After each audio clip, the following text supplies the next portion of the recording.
माननीय माननीय अध्यक्षा महोदय, आज मैं सदन को एक कहानी सुनाना चाहता हूं। कहानी का शीर्षक है चौथी पास राजा।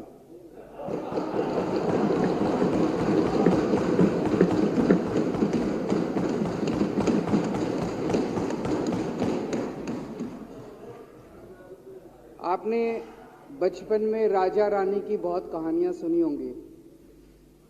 मेरी कहानी में रानी नहीं है,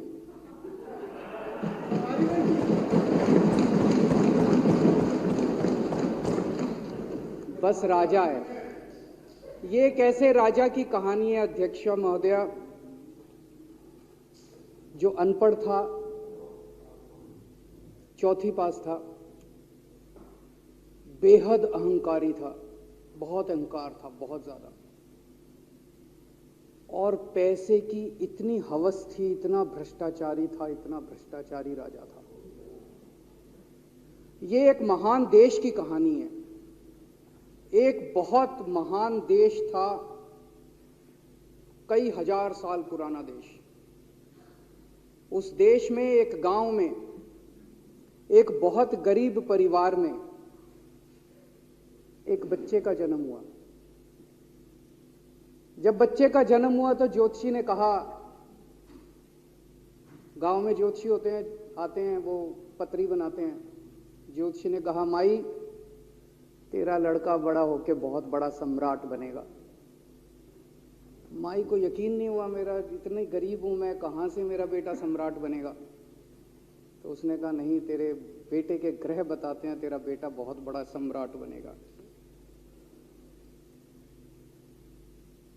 बेटा धीरे धीरे बड़ा होने लगा। स्कूल, गांव का ही स्कूल था, स्कूल जाता था, उसका पढ़ने वढ़ने में मन नहीं लगता था।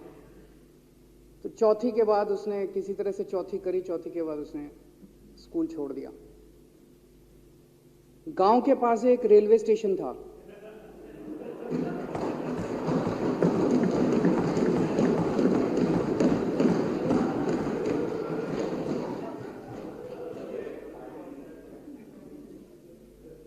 तो घर का खर्चा चलाने के लिए वो लड़का वहां स्टेशन पे चाय बेचता था।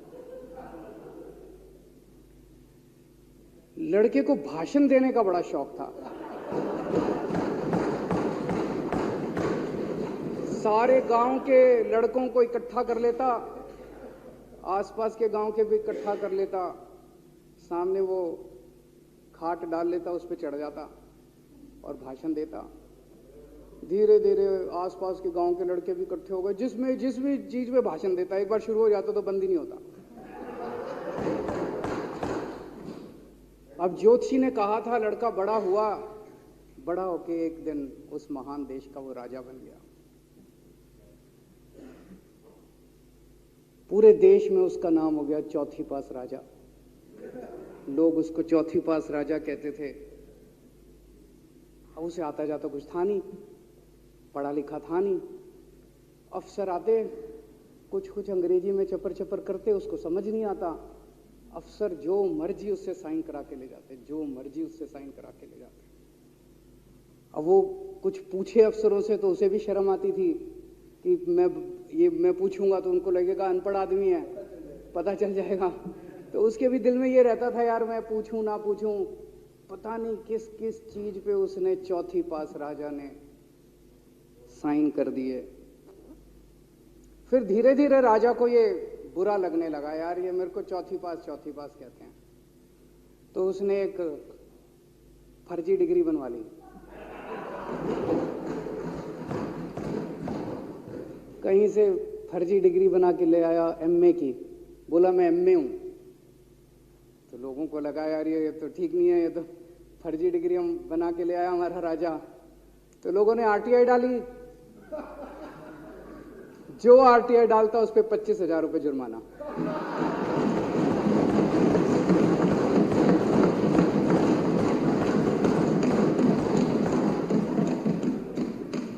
आपके नेता की बात नहीं कर रहा। आप लोग भी हंस सकते हो।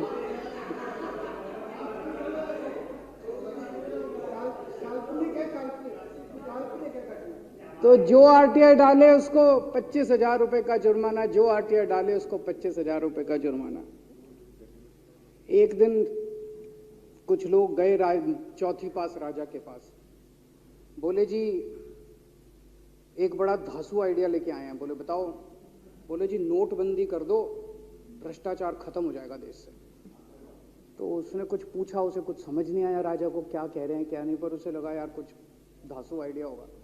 उसने एक दिन रात को 8 बजे टीवी चैनलों पे जाके नोटबंदी कर दी। बोला सारे नोट बंद।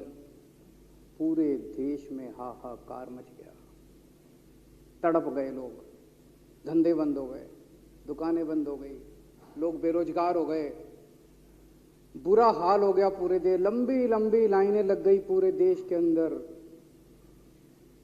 लोगों ने जाके उसको कहा जी नोटबंदी कर दो, आतंकवाद खत्म हो जाएगा। ना आतंकवाद खत्म हुआ, ना भ्रष्टाचार खत्म हुआ, देश बर्बाद हो गया। वो महान देश जिसका वो राजा बना था, वो देश 10 साल 15 साल 20 साल पीछे चला गया उस नोटबंदी से, उस चौथी पास राजा की वजह से। एक दिन कुछ लोग गए उस राजा के पास, बोले जी खेती खूब बड़ी हो जाएगी, ये किसानों के कानून पास कर दो। अब उसको कुछ अकल नहीं थी राजा को, अनपढ़ राजा था। उसने साइन कर दिए, 3 काले कानून पास हो गए किसानों के। पूरे देश के किसान सड़कों पे, जगह जगह मोर्चे, 750 किसानों की मौत हो गई 1 साल के अंदर। अंत में राजा को वो कानून वापस लेने पड़े। धीरे धीरे देश की समस्याएं बढ़ती गई, क्योंकि राजा ऐरे गहरे। इससे पहले एक और राजा आया था, मोहम्मद बिन तुगलक। वो भी ऐसे ही करता था, कभी उसने देश की राजधानी बदल दी, कभी बोला मैं चमड़े के सिक्के बनाऊंगा। उसी तरह से ये था अनपढ़ राजा, कुछ भी कर देता था। अब राजा को एक दिन लगा यार मैं तो राजा बन गया, पता नहीं कितने दिन रहूंगा।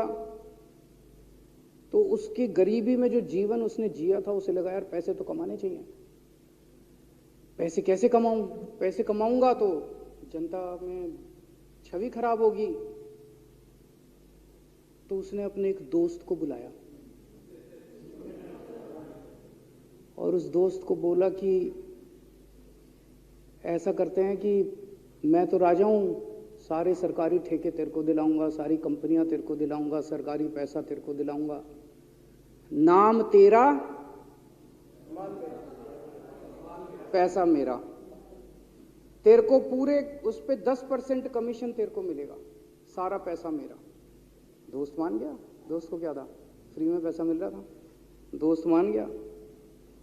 उसके बाद दोनों ने मिलके जो देश को लूटा, जो देश को लूटा। सबसे पहले वो दोस्त आया, बोला सर सबसे पहले बैंकों को लूटते हैं। तो बोला वो कैसे यार, बैंकों को लूटेंगे तो ये तो ठीक नहीं है। बोला नहीं ऐसे करते हैं, आप किसी बैंक के चेयरमैन को बुलाओ, उसको बोलो कि वो मेरे को लोन देगा। तो बोला लोन देगा तो वापस करना पड़ेगा। बोला वापस कौन करेगा, वापस थोड़ी करना है, आप राजा हो, वापस नहीं करना, लोन दिला दो बस। तो राजा ने एक बैंक के चेयरमैन को बुलाया, बोला इसको लोन दे। तो वो चेयरमैन की सिट्टी पिट्टी गुम हो गई, यार मैं तो मर जाऊंगा, फंस जाऊंगा, वो भाग गया। तो फिर उन्होंने ढूंढ ढांड के एक ऐसा चेयरमैन चुना जो कि सरासर भ्रष्टाचारी, जिसके ऊपर 10 फाइलें खुली हुई, जिसके ऊपर 10 केस चल रहे, उसको बुलाया। बोला देख तेरे को चेयरमैन बना रहे हैं, अब तू 10,000 करोड़ रुपए दे दे इसको, नहीं तो तेरे को जेल भेजेंगे। जेल जाना है कि पैसे दे रहा है? उसने कहा माई बाप मैं जो कहोगे जहां कहोगे साइन कर दूंगा। उसने 10,000 करोड़ रुपए का लोन उसके दोस्त को दे दिया। ऐसे करते करते 1,00,000 2,00,000 करोड़ रुपए इन्होंने बैंकों से लूट लिए। राजा ने, चौथी पास राजा ने और उसके दोस्त ने मिलकर 2-2.5 लाख करोड़ रुपए बैंकों से लूट लिए। अब बैंकों से पैसा लूटने के बाद उन्होंने देश को खरीदना चालू किया। सबसे पहले उन्होंने देश के एयरपोर्ट खरीदे, पहले 6 एयरपोर्ट खरीदे, फिर उन्होंने बिजली कंपनियां खरीदी, फिर उन्होंने बिजली के दाम बढ़ा दिए पूरे देश के अंदर, फिर उन्होंने सी पोर्ट खरीदने चालू कर दिए, फिर उन्होंने कोयले खदानें ले ली, फिर इन्होंने पुलिस को भेज भेज के जो लोगों की कंपनियां थी, प्राइवेट लोगों की कंपनियां, यहां बंदूक रख रख के उनकी कंपनियां छीन ली राजा ने और उसके दोस्त ने। हाहाकार मच गया पूरे देश के अंदर। इतनी महंगाई हो गई, इतनी महंगाई हो गई पूरे देश में। पहले गैस 400 रुपए सिलेंडर होती थी, चौथी पास राजा के आने के बाद 1100 रुपए सिलेंडर हो गई। पहले पेट्रोल 71 रुपए होता था, 97 रुपए हो गया। पहले डीजल 57 रुपए होता था, 90 रुपए लीटर हो गया। जब पेट्रोल के दाम बढ़ गए, डीजल के दाम बढ़ गए, तो सारी चीजों के दाम बढ़ गए देश के अंदर। हाहाकार मच गया। सब चीजों पे इसने और इसके दोस्त ने कब्जा। दूध पहले 46 रुपए होता था, 66 रुपए लीटर हो गया। बच्चों को माएं दूध पिलाने लायक नहीं बची, घरों के अंदर छोटे छोटे बच्चों के दूध छीन लिए इसने राजा ने। सरसों का तेल 90 रुपए लीटर होता था, 214 रुपए हो गया। बताओ, धीरे धीरे पूरे देश में हाहाकार मच गया। लोग अब राजा के खिलाफ आवाज उठाने लगे, लोग उसके खिलाफ बोलने लगे। तो राजा ने कह दिया, जो मेरे खिलाफ बोलेगा पकड़ के जेल में डाल दो। एक के बाद एक राजा ने लोगों को पकड़ पकड़ के जेल में डालने शुरू कर दिया। किसी ने राजा का कार्टून बना लिया, उसको भी जेल में डाल दिया। किसी ने राजा का नाम गलत ले दिया, उसको भी जेल में डाल दिया। किसी टीवी चैनल वाले ने राजा के खिलाफ लिख दिया, उसको भी पकड़ के जेल में डाल दिया। किसी जज ने राजा के खिलाफ कोई ऑर्डर कर दिया, उसको भी पकड़ के जेल में डाल दिया। ना जजों को छोड़ा, ना पत्रकारों को छोड़ा, ना मीडिया को छोड़ा, ना व्यापारियों को छोड़ा, ना उद्योगपतियों को, किसी को नहीं छोड़ा। राजा ने पकड़ पकड़ के उसने चौथी पास राजा ने सबको जेल में डालना चालू कर दिया। एक महान देश कहां से कहां पहुंच गया। उसी देश के अंदर एक छोटा सा राज्य था, उस राज्य का एक मुख्यमंत्री था।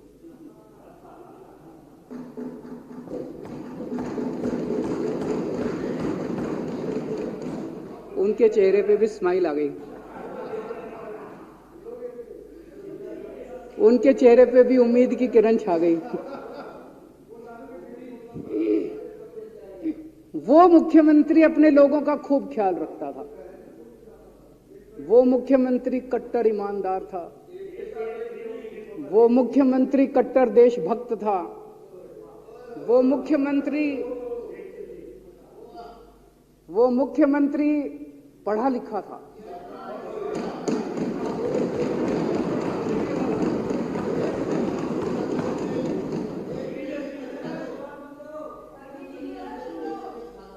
उस मुख्यमंत्री ने अपने लोगों को महंगाई से छुटकारा दिलाने के लिए बिजली मुफ्त कर दी। भाई साहब, उसके बाद तो चौथी पास राजा पागल हो गया। उसने बुला के जो हड़काया उस मुख्यमंत्री को कि तेरी हिम्मत कैसे हुई। उसे लगा राजा ने तो सारी बिजली कंपनियों पे कब्जा कर रखा था। उसे लगा अगर ये बिजली मुफ्त करने लग गया तो बाकी देश में तो मेरा बेड़ा गर्क, मेरी बिजली कंपनियां लुट जाएंगी, ऐसे कैसे चलेगा। उसने उसको कहा, खबरदार, तूने बिजली मुफ्त की। मुख्यमंत्री नहीं माना। धीरे धीरे उस मुख्यमंत्री ने अपने गरीबों के स्कूल ठीक करने चालू कर दिए। तो राजा ने उसको बुला के और हड़काया। राजा बोला, ये क्या कर रहा है तू, स्कूलों के में बच्चों को पढ़ाता है, तू स्कूल खोल रहा है, ये बंद कर, ये सब, ये नहीं चलेगा इस देश के। वो नहीं माना मुख्यमंत्री। फिर उसने मुख्यमंत्री ने सबके इलाज मुफ्त कर दिया, सबके लिए शानदार मोहल्ला क्लिनिक खोल दिए, इलाज मुफ्त कर दिया। राजा तो बिल्कुल ही पागल हो गया। धीरे धीरे जनता को पता चला कि राजा कैसा है। एक दिन लोगों ने उस राजा को उखाड़ के फेंक दिया।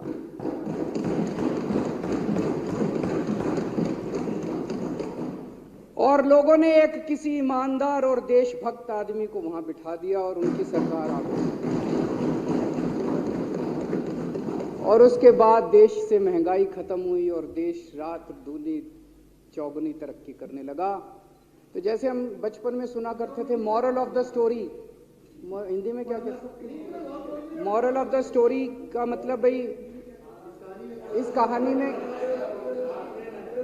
क्या प्रेरणा मिलती है। इस कहानी से ये प्रेरणा मिलती है कि अगर आपके देश में महंगाई है, आपके देश में समस्याएं हैं, आपके देश में सब कुछ गड़बड़ चल रहा है, तो सबसे पहले जांच परख के देखो आपका राजा अनपढ़ तो नहीं है।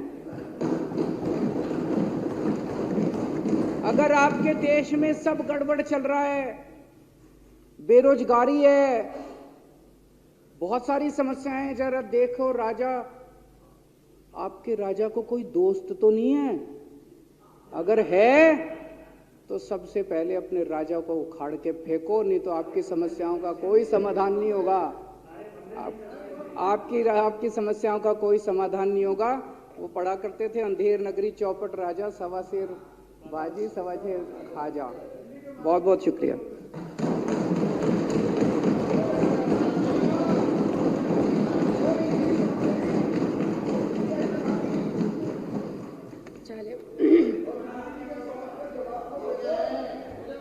संकल्प पारित करना।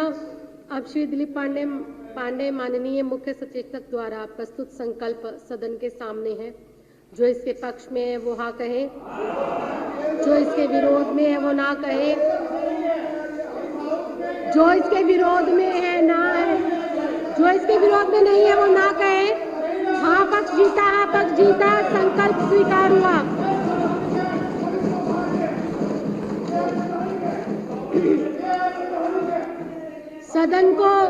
सदन को अनिश्चित